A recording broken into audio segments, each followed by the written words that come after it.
Hey guys, red and black greetings. This is Flamengo. Welcome to the Paparazzo Rubro-Negro channel.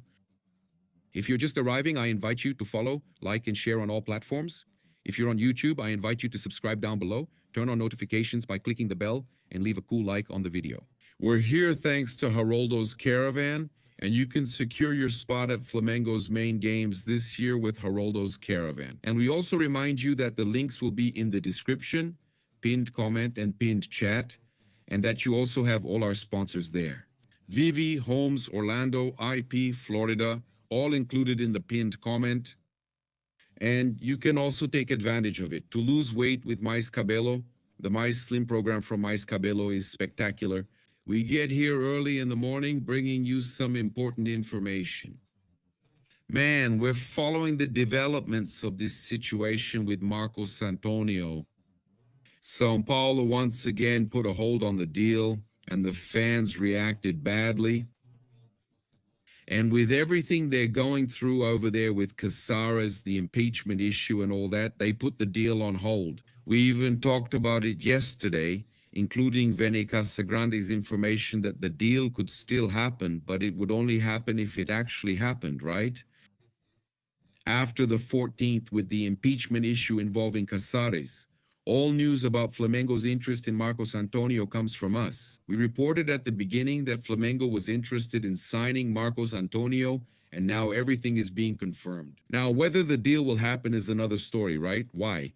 Is Flamengo interested in Marcos Antonio? São Paulo is interested in Alan, but São Paulo wants Alan and doesn't want to let Marcos Antonio go. The deal was stuck on Flamengo's side because Flamengo wants Marcos Antonio.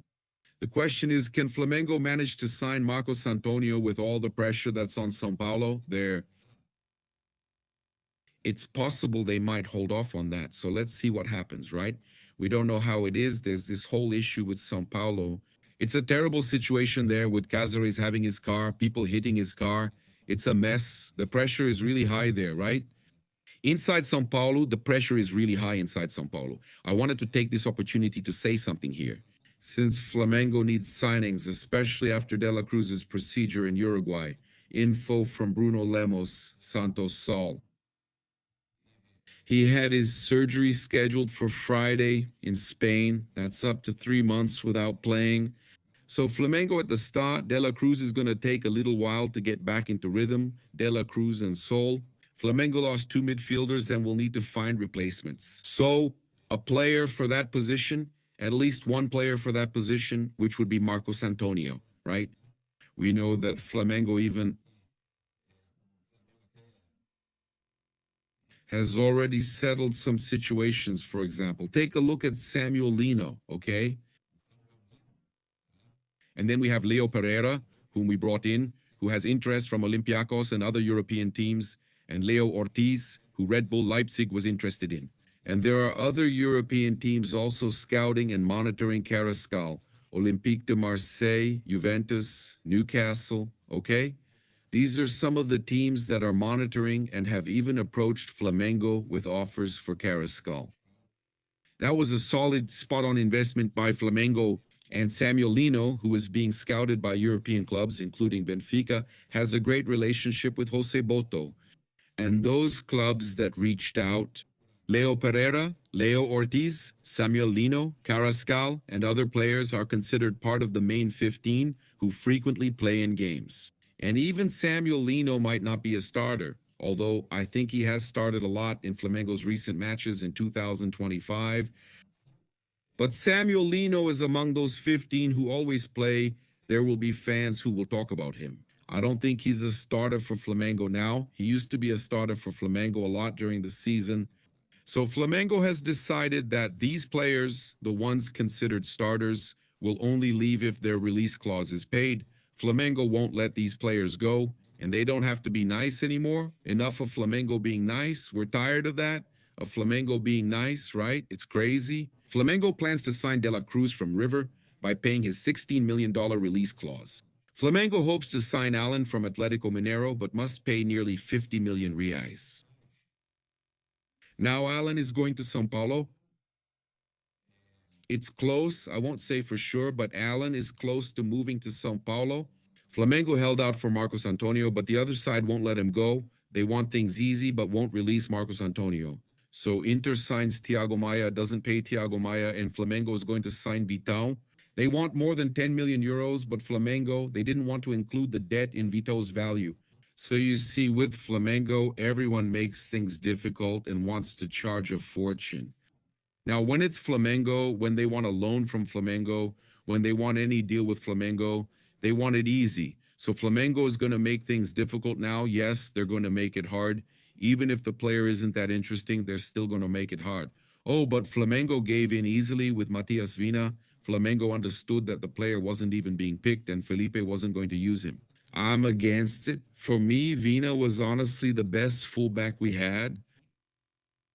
I wouldn't have let him go to River Plate, but Flamengo secured an obligation to buy, which was important. Not just an option, so you actually receive the $5 million, right? Plus the loan amount. Now, I think it's very important Flamengo needs to think about this issue. And Vina isn't a starter, right? Vina wasn't even being included in the squad, so Flamengo is firm on this. A player who plays a lot doesn't leave, unless it's because of the release clause. Those others. Flamengo also needs to adjust because I think Flamengo can't keep losing players for next to nothing or accept just any deal because they make everything difficult for us. So it's important for us to point out that a player considered a starter doesn't leave unless it's for the release clause. So Flamengo is going to make it difficult. It's even late to do that. They have to make it hard for these players to leave. Yes, it's important for us to say and make it clear that, yes, Samuel Lino, even with a season a bit below what many people expected more from, he started with that burst. Even so, there was interest from Benfica, there is interest from European teams, and Flamengo sees him as one of those starters who only leave if their release clause is paid. Carrascal, mainly the one who got the most attention was Carrascal. The information is that Carrascal was the one who had the most interest from European clubs. We're bringing this information to you. Also, bringing you some other important situations here. Look, Flamengo managed to avoid losing 28 million reais. Flamengo released a letter to its members this Wednesday, highlighting the achievements of the legal department throughout 2025. And here we're talking about Williman, who does a great job there. The most notable episode, which also had the biggest financial impact, involves a lawsuit filed by former midfielder Romulo, who is currently working as a player's agent. Romulo was seriously injured in 2007, and he claimed to have been completely unable to continue his profession, requesting the payment of a monthly pension until the age of 75. The club, however, appealed the decision, arguing that the former athlete was not permanently incapacitated since he continued playing professionally for other clubs until 2015. The court ended up accepting Flamengo's arguments and ruled in favor of the institution. There was an amount of about 60-something thousand that Flamengo had to pay, and everything else with adjustments and all that, but nowhere near the 28 million that Flamengo would have to pay, a pension that would amount to about 28 million reais. So Flamengo managed to, solve this situation in a less traumatic way. Look, so we've already mentioned here that Flamengo has closed the doors for starters to leave only through the release clause, and that's exactly what they should do. And an important piece of information for us to bring up is that only Flamengo does this, right, man? The guys get mad, the rivals get desperate. Globo moved up the start of its soccer broadcasts on free-to-air television because of Flamengo. They called everyone back from vacation, announcers and everyone else. Globo's back from vacation. Flamengo ended the journalists' vacations. What a mess, right, man? Poor guys, the announcers ended Luis Roberto and company's vacation. The guys had everything planned, trips to Europe and everything. Then everyone had to come back, right? There would only be a broadcast on January 18th, but with Flamengo and Portuguese's Carioca match moved up to the 11th, that changed the whole scenario. The match in question is valid for the 5th round, but it had to be moved up because of Flamengo's tight schedule, since they'll have to play the Supercopa final against Corinthians. The match would only be broadcast on Sport Television and Premiere, but since it will now open the competition's calendar, it will also be broadcast on Globo on free-to-air television. So, because of that, other states will also have matches broadcast next Sunday. Do you remember that Flamengo is starting the Carioca Championship without the starting players, without the main squad? They're playing with the under-20 team with the youth squad, right? Other states will also air matches next Sunday because of Flamengo, Atlético Mineiro, and Betim. It's over there in Rio, in Belo Horizonte, Minas Gerais, in Rio Grande do Sul, Inter and Novo Hamburgo, in Santa Catarina, Criciúma and Hawaii, and in Pernambuco, Santa Cruz. And what a decision, man. What kind of decision is this, huh? Yeah, just look at that. FIFA is going to use AI-created avatars to help call offsides at the World Cup, okay? So, at this year's World Cup, all the players will be scanned and will have a three-dimensional avatar created by artificial intelligence. The goal is to give a more precise response when calling offsides and other plays. Every centimeter counts. Yeah, because they want it perfect, just like the player does. They want it exactly the same. In the case of offsides, it will work like this. Players from all teams will be scanned by cameras and sensors. From there, the AI computer will create avatars with the exact dimensions of each athlete. Then, the avatars will be connected to the automatic offside marking software, which will become much more accurate from now on. The technology has already been tested at the Fédération Internationale de Football Association Intercontinental Cup, with players from Flamengo and Pyramids being scanned before the match. Yeah, in December, right? And the plan is for it to also be available at the 2027 Women's World Cup, which will take place in Brazil. All right, so we have this interesting news regarding the semi-automatic offside technology. All that stuff, right? The players are being scanned. The technology is getting better and better, right? Yeah, look at that. On loan from Flamengo, Lujan has had few minutes at Pisa and the coach criticized the player, right? The former Flamengo player is talking about laziness. I'm with him at training every day. These players have something different in terms of technique, grit, and intuition, but we need to get rid of a bit of their laziness. The kid has been in Italy for a short time. If he manages to get rid of this laziness, he'll do great things, right? The coach of Pisa, right? Is Gilardino criticizing Lujan's laziness? Wow. Man, I really root for Lujan, dude. I do, man. It's Lujan right there. Look. Man, legislator. Who was negotiated by Flamengo and all. Man, I trusted this guy so much. I thought he was going to be a great talent. I really rooted for him. Now, we know that training a player doesn't guarantee he'll become a pro, right? I honestly feel sad when I read news like this. I really care about the young talents from Mengo's academy, the players rising from Flamengo's youth system. It makes us sad to read this. It makes me sad. I hope each one of these boys shines. But unfortunately, it's news that we have to bring, and there's no way around it. Look, I got a situation here. Him, huh? I got it here. It's complicated, huh? It's a situation here.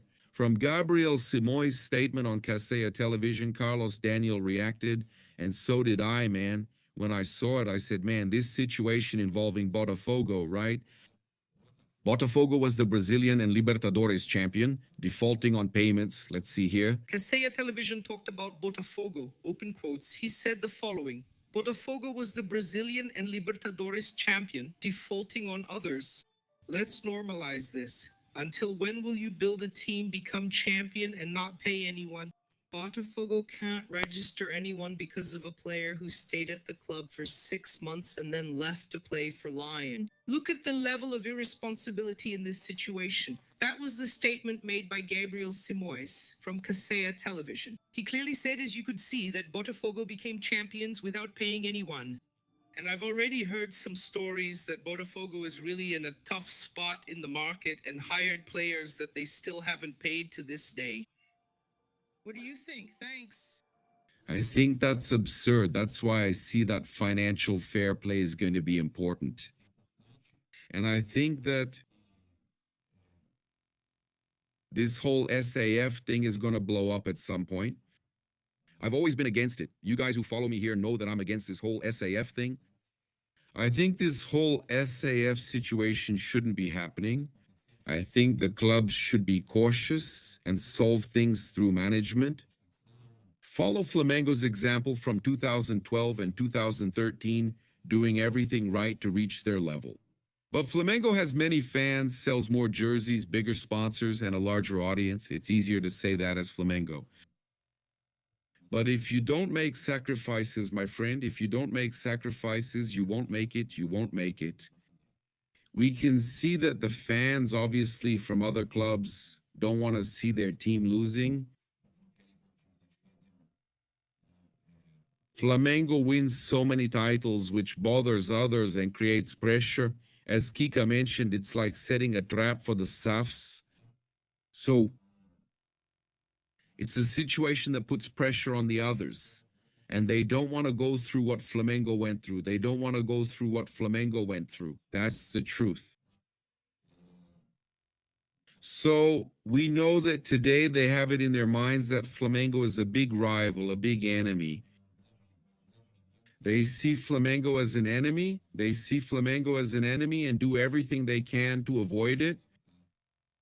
Flamengo dominates in titles and no one can stop them.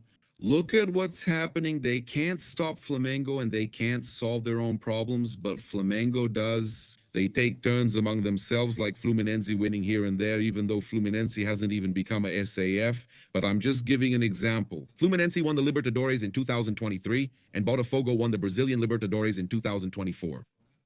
Then the confusion starts again.